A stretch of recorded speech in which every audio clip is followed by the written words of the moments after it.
इंसान के दिल और दिमाग में अगर काम के प्रति जुनून हो और कुछ बनने की ख्वाहिश हो तो वो क्या नहीं कर सकता। उसके लिए यह कोई मायने नहीं रखता कि वो गांव से है या शहर से। यूपी के मुजफ्फरनगर के एक छोटे से बुडाना गांव के होने के बावजूद भी अपनी लगन और मेहनत से हिंदी सिनेमा में अपनी एक छाप छोड़ी हुई है। एक आम इंसान का बॉलीवुड में काम करना और उसे अपने आप को बहुत कम समय में एक अच्छे एक्टर के रूप में बॉलीवुड की दुनिया में साबित करना, दोनों ही बहुत बड़ी बात। अगर एक आम इंसान बॉलीवुड उद्योग का सफल अभिनेता बन भी गया तो सोचिए कि यहाँ तक पहुँचने के लिए उसको कितनी मेहनत करनी पड़ी होगी। नवाजुद्दीन सिद्दीकी का जन्म 19 मई 1974 को मुजफ्फरनगर के एक छोटे से गांव में हुआ था। वह अपने 9 भाई बहनों, 7 भाई और 2 बहनों में से सबसे बड़े थे और किसान परिवार से थे। उनका बचपन मुजफ्फरनगर की गलियों में ही गुजरा था और यहीं से उन्होंने अपनी बुनियादी शिक्षा प्राप्त की। फिर आगे की पढ़ाई के लिए वह हरिद्वार गए और वहां से नवाजुद्दीन सिद्दीकी ने गुरुकुल कांगड़ी विश्वविद्यालय से बैचलर ऑफ साइंस की केमिस्ट्री की डिग्री प्राप्त की। अपनी स्टडी पूरी करने के बाद वह छोटी मोटी नौकरी करने लगे, लेकिन नौकरी में मन न लगने की वजह से कुछ ही समय में दिल्ली आ गए। नवाजुद्दीन सिद्दीकी का दिल्ली आने का मतलब केवल एक्टर बनने का था और उन्होंने साक्षी थिएटर ग्रुप को ज्वाइन किया और वहीं से एक्टिंग सीखने लगे। इसी थिएटर में नवाजुद्दीन की मुलाकात मनोज बाजपेयी और सौरभ शुक्ला से हुई।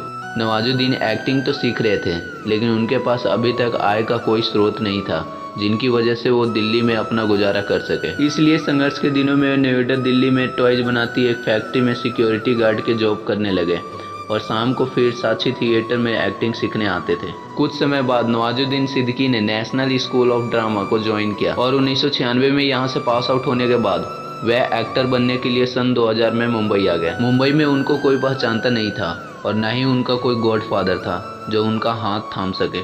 मुंबई की माया नगरी में काफ़ी ठोकरें खाने के बाद नवाजुद्दीन को एहसास हो गया था कि यह सफ़र उतना आसान नहीं है जितना वो सोचा करते थे। नवाजुद्दीन सिद्दीकी के दिमाग में एक्टिंग का कीड़ा बनने की एक ही धुन सवार थी, लेकिन यह सपना कैसे पूरा होगा यह उनको भी पता नहीं था। उन्होंने इसके लिए हार नहीं मानी और जहाँ भी फिल्म्स के इंटरव्यू होते थे वहाँ सिद्दीकी पहुँच जाते थे, लेकिन हर बार उनको रद्द कर दिया जाता था। नवाजुद्दीन सिद्दीकी बार बार के रद्द से थक चुके थे और वह अब गांव भी नहीं जा सकते थे, क्योंकि वापस गांव चले जाते तो गांव वालों के ताने सुनने पड़ते।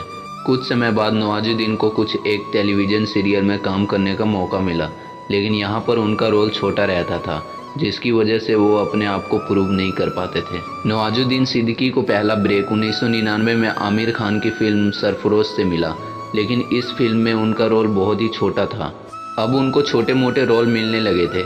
उनको खुद पर यकीन था कि आज नहीं तो कल या परसों वे एक दिन बॉलीवुड के सुपरस्टार जरूर बनेंगे। कहते हैं कोशिश करने वालों की कभी हार नहीं होती। अगर आप कोशिश करने लगोगे तो आपको सफलता जरूर मिलेगी। सन 2010 नवाजुद्दीन सिद्दीकी के लिए बेस्ट टर्निंग पॉइंट रहा।